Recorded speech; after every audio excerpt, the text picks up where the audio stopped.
안녕하세요. 박래호TV 안전운전 360을 박래호입니다. 여러분 안전운전하고 계시죠? 안전운전 우리 모두의 의무입니다. 그러나 교통사고는 나의 잘못에서 일어나기도 하지만 상대방의 잘못으로 발생되기도 합니다. 이 교통사고는 어느 형태로 사고가 발생되지요?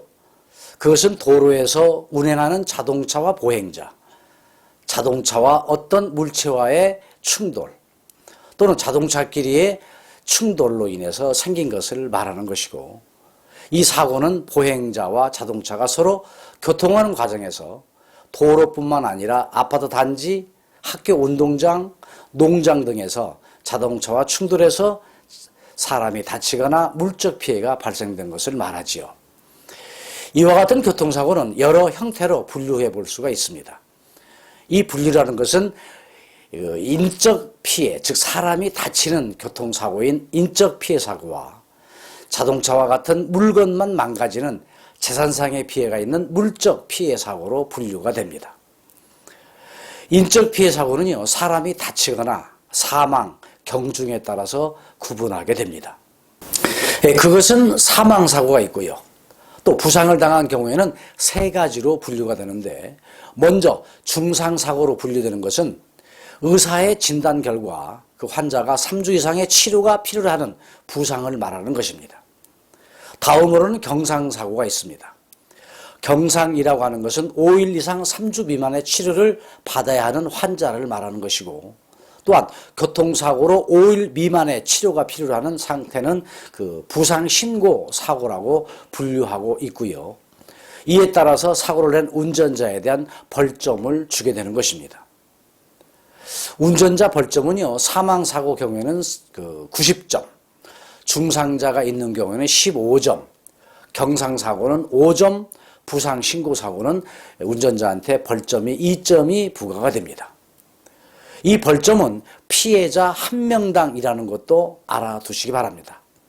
예를 들어서 버스에 탄 승객이 10명이 있었습니다. 그런데 버스에서 사고가 나서 안전사고가 났습니다.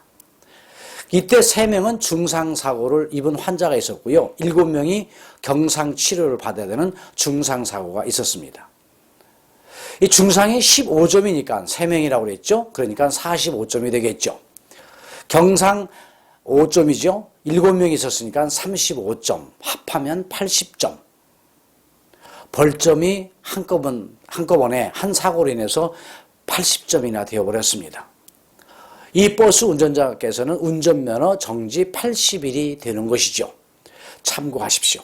다음으로는 교통사고는 났지만 사람이 다친 것은 없고요. 자동차만 망가진 피해인 경우라고 한다면 이것은 자동차나 도로에 설치된 신호등이라든가 가드레일, 어떤 건물들과 부딪힌 거죠. 결과적으로 재산상의 손해만 발생된 것, 즉 물적 피해 사고로 구분되고 있습니다. 또 교통사고는요, 사고 난 장소에 따라서 분류를 합니다. 교통사고가 도로 이외의 장소에서 발생된 경우에는 노외 교통사고로 하고요. 도로상에서 주행 중인 자동차와 관계돼서 사고가 발생되었다고 한다면 노상 교통사고로 구분이 됩니다. 학교 수업같이 같아서 좀 지루하고 딱딱하죠. 그러나 우리는 사고가 난 후에 경찰서에서 발급받아보는 교통사고 사실원의 그 서류에 이런 식으로 구분돼서 나타나 있습니다. 따라서 이 서류를 이해하려면 이 분류를 알아야 된다는 것입니다. 따라서 분류의 기본도 알고 있어야 사고가 발생된 경우에 어떤 사고인지를 알 수 있는 것이고, 또 이것을 바탕으로 해서 어떠한 조건에 의해서 상대방에게 보상을 해줘야 되는 것이냐, 또는 보상을 어떻게 받아야 되는 것이냐를 알 수 있는 것이기 때문입니다. 또한 교통사고의 분류 방법 중에 말이죠. 또 하나는 사고 형태라고 할 수 있는 사고 종별에 따라서 나눠지기도 합니다. 그것은 자동차와 자동차끼리의 부딪힘이라고 하는 충돌이라든가, 자동차와 보행자, 또 자동차와의 이륜자동차, 또 어떤 물체들과 서로 부딪혀서 발생한 사고가 있는데 이것을 충돌사고라고 얘기를 합니다. 또한 교통사고로 자동차가 넘어진 사고가 있죠. 이걸 전도사고라고 합니다. 또 자동차 바닥이 하늘을 보고 뒤집힌 사고 있죠. 이것을 전복사고라고 얘기를 합니다. 이 자동차가 주행하다가 또 자동차가 도로 밖으로 떨어진 사고, 즉 추락한 추락사고가 있고요. 또 운행 중에 앞서가는 자동차의 뒷범퍼를 앞범퍼 등으로 충돌하는 경우도 있는데 이런 경우 사고를 추돌사고라고 분류를 하고 있습니다. 또 주행 중에 앞지기를 하다가 또는 서로 같이 가다가 서로 접촉돼서 일어나게 되는 사고가 있죠. 이것을 접촉사고라고 하는데요. 이 외에도 자동차 화재사고도 있습니다. 이 교통사고는요, 다양한 상태에서 발생되고 그 원인도 여러 형태입니다. 그것은 운전자나 보행자인 사람이 잘못해서 발생되는 인적 요인의 교통사고가 있습니다. 이런 경우가 교통사고의 많은 비중을 차지하고 있죠. 또는 그 자동차 제작이 잘못되었거나 또는 정비를 제대로 하지 않아서 발생되는 자동차 자체에 결함이 있는 사고, 이것을 기계적인 요인에 의한 교통사고라고 얘기를 하고 있습니다. 또는 도로 상황이 나쁘다거나 날씨 탓에서 발생되는 환경적인 요인, 이 사고도 있습니다. 그런데 대부분의 교통사고는요, 이 세 가지가 서로 상호 복합적으로 원인이 되어가지고 발생되는 것이 바로 교통사고의 현실이고 교통사고의 특성이긴 합니다.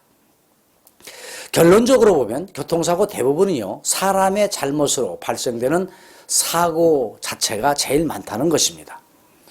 한편으로 정비불량이나 도로 등 환경적인 요인으로 발생되는 사고는요, 비록 많지는 않습니다만은 이러한 사고는요, 인명피해가 크고 또 치명적인 사고가 나는 대형 교통사고로 이어지는 경우가 많습니다. 전 세계적으로 매년 1200여만 명이 교통사고로 사망하고 있고요. 또 약 5000여만 명이 부상자로 교통사고가 발생되고 있습니다. 우리나라 교통사고는요, 과거에 비해서 꾸준히 교통사고 예방 활동을 다각도로 잘하고 있고 또한 우리 국민들의 법규 준수 의식도 많이 높아지고 있다 보니까 교통사고로 인한 사망자는 매년 감소 추세로 이어가고 있어서 퍽 다행이긴 합니다. 그러나 OECD 가입국에 비해서 보게 되면 아직도 여전히 상위권에 있어서 범국민적인 교통사고 줄이기 위한 노력이 지속적으로 필요하다고 볼 수 있습니다. 우리나라에서 2018년도 교통사고 발생 건수를 보게 되면요, 21만 7,148건이 2018년도에 발생이 됐습니다. 이로 인해서 부상자가 32만 3,036명이 부상을 당했고요, 사망자가 3,781명이나 되었습니다. 이것을 하루로 환산해서 보게 되면요, 매일 교통사고의 발생 건수가 595건이 발생되었고 이로 인해서 사망자는 매일 11명꼴, 부상자는 매일 885명이 생긴 것입니다. 결코 적은 교통사고도 아니고요, 또한 남의 일도 아닙니다. 내 주위에서 그만큼 사고가 많이 발생됐다고 있다고 하는 걸 상기를 해봐야 될 것입니다. 교통사고는요, 사전 예방해야 되는 것이 우선이지만 막상 교통사고가 발생이 되면 이에 따른 적절한 사고 대처도 잘 하셔야 됩니다. 그렇지 못하다고 한다면 사고 현장에서 당황한 탓에 조치를 제대로 하지 못해서 뺑소니라고 하는 도주 운전자로 몰리는가 하면 피해자인데도 가해자가 돼서 억울함을 하소연하는 경우도 자주 생기곤 합니다. 그러면 막상 사고가 나면 어떻게 해야 될까요? 교통사고가 발생되면 모든 운전자는 법률적인 의무가 도로교통법의 제54조로 규정되어 있습니다. 간혹 저에게 와서 상담하시는 분들 중에 교통사고 경험이 없었는데 처음으로 난 사고라 하시면서 말씀을 흐리는 분이 있는데 사고에 대한 잦은 경험이 있으면 되겠습니까? 이 본인의 잘못으로 인해서 상대방에게 물적 손해를 끼쳤거나 사람을 다치게 했다고 하는 인사사고가 발생이 된 경우에는요, 일단 당황하지 마시고 일정한 절차에 의해서 신속하게 대처를 해 나가셔야 됩니다. 심리학적으로 살펴보면 범죄자는 범죄 사실을 은폐하려고 하는 심리와 범죄 장소를 급히 벗어나려고 하는 도피 심리가 있다는 것입니다. 하지만 교통사고는 다른 범죄와는 다릅니다. 교통사고는 운전하다가 실수로 해서 난 사고이지요.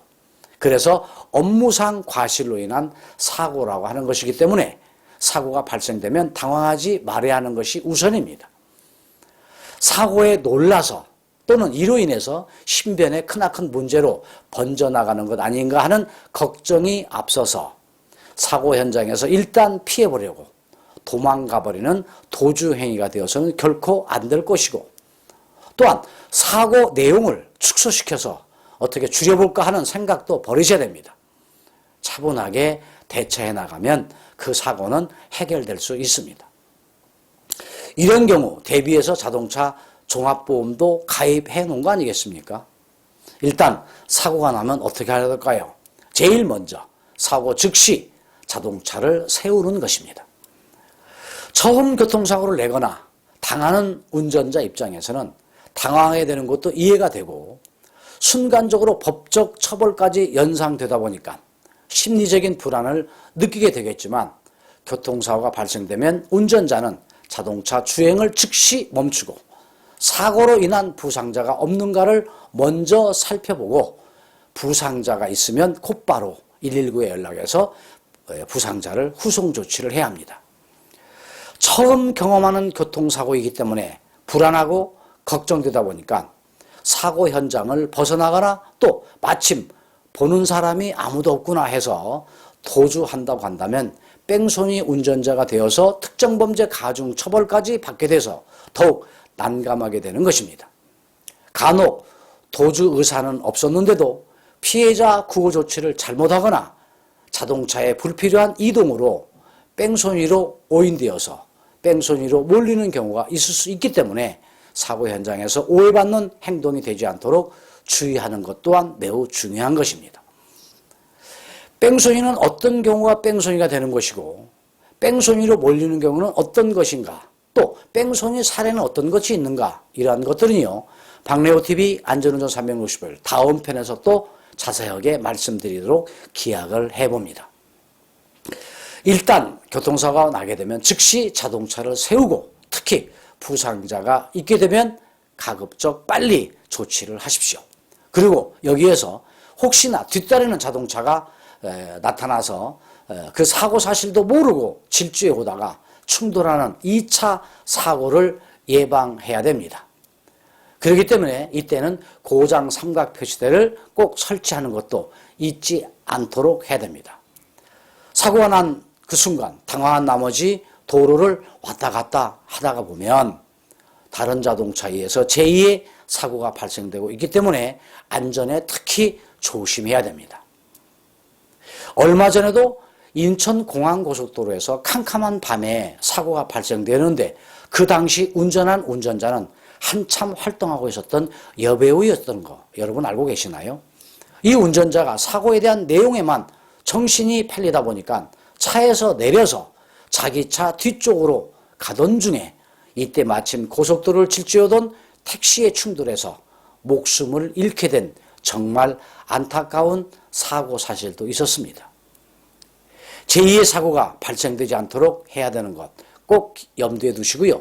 사고 자체에 너무 당황하지 않도록 해야 됩니다. 자동차 운전 중 본인의 잘못이나 상대의 잘못에 의해서 사고가 발생되면 일단 자동차를 세우고요. 제2차 사고가 나지 않도록 조심하면서 다음 조치를 해야 됩니다. 사고가 났다. 차를 세운다. 다음은 어떤 조치를 될까요? 다음으로 해야 될 조치에 대해서는요, 박래호TV 안전운전 360일 다음 편에서 이어가도록 하겠습니다. 오늘도 사고 없는 안전운전으로 행복하시기 바라면서 박래호TV 안전운전 365일 오늘 내용을 마치도록 하겠습니다. 시청자 여러분 감사합니다.